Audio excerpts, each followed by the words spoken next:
నేను degree second year చదువుతున్నాను. మా పక్కింట్లో సంధ్య ఆంటీ ఉండేది. నేను రోజూ సాయంత్రం వాళ్ల ఇంటికి క్యారమ్ బోర్డు ఆడడానికి వెళ్లేవాడిని.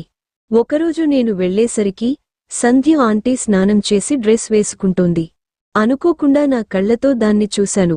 ఆంటీని అలా చూసేసరికి నాకు ఏం చెయ్యాలో అర్థం కాలేదు. ఆంటీ కూడా నన్ను చూసేసింది. ఎప్పుడు వచ్చావ్ అని అడిగింది. నేను ఏమీ తెలియనట్లుగా ఇప్పుడే వస్తున్నా సంధ్య ఆంటీ అన్నాను. అవునా, ఈరోజు ఏంటి తొందరగా వచ్చావ్ అని అడిగింది. ఈరోజు తొందరగా కాలేజీ నుండి వచ్చేశాను ఆంటీ అని చెప్పాను. సరే అని చెప్పి లోపలికి వెళ్ళిపోయింది.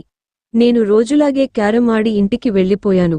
ఇంటికెళ్ళాక నాకు అసలు నిద్ర పట్టలేదు. ఆ దృశ్యం కళ్ల ముందే మెదులుతోంది. ఒక్కసారిగా ఆంటీని అలా చూసేసరికి నా మనసు చెదిరిపోయింది. ఆ రోజు రాత్రి నాకు అస్సలు నిద్ర పట్టలేదు. ఆ రోజు నుండి నేను సంధ్య ఆంటీ వాళ్ల ఇంటికి రోజు కొంచెం ముందే వెళ్లేవాడిని. ఒకరోజు నేను క్యారమ్ ఆడుతున్నప్పుడు సంధ్య ఆంటీ నాతో, ఈరోజు నువ్వు ఇక్కడే పడుకుంటావా అని అడిగింది. ఎందుకు సంధ్య ఆంటీ, ఎప్పుడూ లేనిది ఇప్పుడెందుకు అడుగుతున్నావ్ అని అడిగాను. దానికి ఆంటీ, ఈరోజు మీ రాజు అంకుల్ టూర్కి వెళ్తున్నాడు. 2 రోజులు రాడు. అందుకే నాకు ఒక్కదాన్ని పడుకోవాలంటే కొంచెం భయంగా ఉంటుంది. అందుకే ఇక్కడే పడుకో అని చెప్పింది. అవునా, సరే ఆంటీ. ఒకసారి అమ్మతో చెప్పు, నేను నైట్ పడుకుంటాను అన్నాను. సరే అని చెప్పి మా ఇంటికి వచ్చింది. ఈరోజు మహేష్ని మా ఇంటికి పంపించండి అని అమ్మను అడిగింది. సరే పంపిస్తాను అని అమ్మ చెప్పింది. నేను వాళ్ల ఇంటికి వెళ్లాను. సంధ్య ఆంటీ తన బెడ్రూంలో పడుకుంది. నేను వాళ్ల హాల్లో సోఫా మీద పడుకున్నాను. సడెన్గా రాత్రి 12 గంటలకు కరెంట్ పోయింది.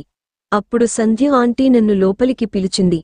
కరెంట్ వచ్చేదాకా నువ్వు ఇక్కడే ఉండు అని చెప్పింది. నేను లోపలికి వెళ్లి బెడ్ మీద కూర్చున్నాను. కరెంట్ వచ్చేలోగా ఏదో ఒకటి మాట్లాడు అని చెప్పింది. నాకు ఏం మాట్లాడాలో తెలియక, ఏముంది సంధ్య ఆంటీ, నువ్వే చెప్పు అన్నాను. అవునా, కాలేజీలో ఎవరైనా అమ్మాయిని చూసావా మరి అని అడిగింది. లేదు సంధ్య ఆంటీ, నన్ను ఎవరు చూస్తారు అన్నాను. నీకు ఏమైంది, మంచిగానే ఉంటావు కదా, ఎందుకు చూడరు అని చెప్పింది. అలా కాదు ఆంటీ, నాకు అమ్మాయిలు అంటే సిగ్గు అని నేను చెప్పాను. అవునా, సిగ్గు ఎందుకు మరి, ఇప్పటిదాకా ఏ అమ్మాయిని నువ్వు ముట్టుకోలేదా అని అడిగింది. దానికి నేను, లేదు సంధ్య ఆంటీ, ఎవరైనా ఏమైనా అనుకుంటారేమో అని ఎవర్నీ ముట్టుకోలేదు, మాట్లాడలేదు ఇప్పటివరకు అని చెప్పాను.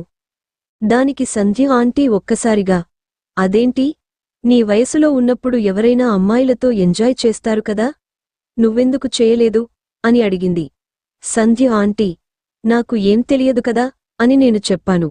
అలా చూడలేదా అని అడిగింది. ఎవర్నీ చూడలేదు అని నేను చెప్పాను.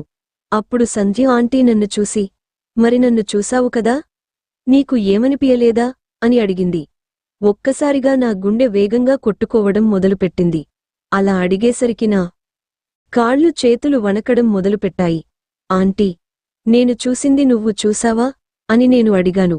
దానికి ఆంటీ, నువ్వు చూస్తున్నావని తెలుసు నాకు, అందుకే నువ్వు చూస్తున్నావ్ కాబట్టే నేను ఇంకా కొంచెం సేపు అలా ఉండి చూపించి లోపలికి వెళ్లాను అని అంది. నేను, అవునా, మరి నాతో ఎందుకు చెప్పలేదు సంధ్య ఆంటీ అని అడిగాను. నిన్ను డైరెక్ట్గా అలా అడిగితే బాగుండదు కదా అనుకున్నాను అని అంది. సంధ్య ఆంటీ, రోజూ నేను మీ ఇంటికి వచ్చేది క్యారమ్ ఆడటానికి కాదు, రోజూ నిన్ను చూడడానికే అని ఆమెతో చెప్పేశాను.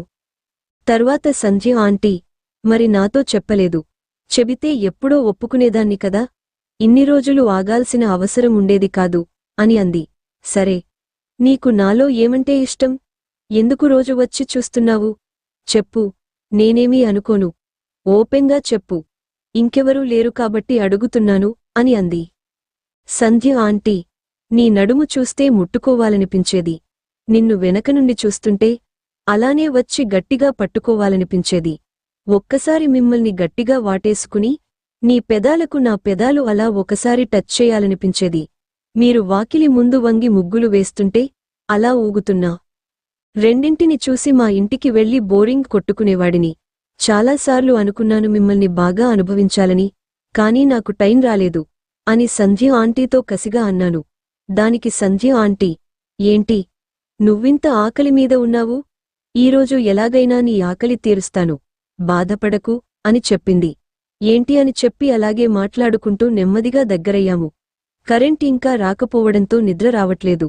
సంధ్య ఆంటీ, కరెంట్ రాదనుకుంటా, ఇక్కడే పడుకో నా దగ్గర అని చెప్పింది. వద్దులే, నేను బయట పడుకుంటాను అని చెప్పాను. కాని సంధ్య ఆంటీ వినలేదు.